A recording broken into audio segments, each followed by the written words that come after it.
لا شاری بەسڕە و لەسەر یاریگای فەیحا یانەی دهۆک لە یاریەکانی هەفتەی 16 خولیەستێرەکانی عێراق بووە میوانی مینە لا نیوەی یەکەم و لە خولەکی 27 دهۆک لە یاریەکە با گۆڵی یەکەم پێشکەوت، بەڵام دوای گەڕانەوەی ناوبژویان بۆ ڤار گۆڵەکەی بەهۆی حاڵەتی ئۆفسایدەوە ڕەت کردەوە. لانیوەی دۆم و دوای تێپەڕبوونی تەنها دوو خولەک موهەنەد عەبدوڕەحیم بربەستی یەکسانیشکاند و مینای خاوەن ماڵی با گۆڵی یەکەم لە یاریەکە پێشخست.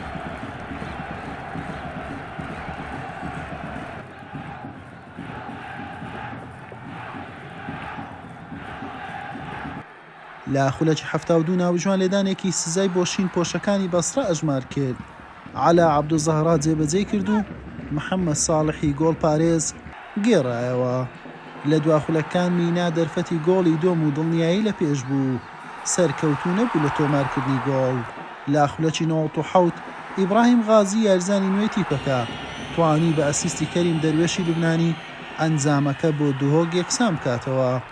یاریەکەش هەر بەم یەکسانیە کۆتایی هات.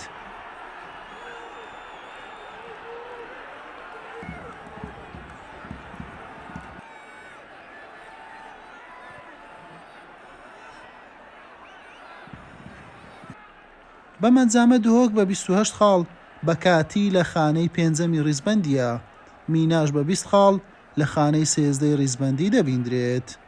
حسێن محەممەد، کەناڵی پێم.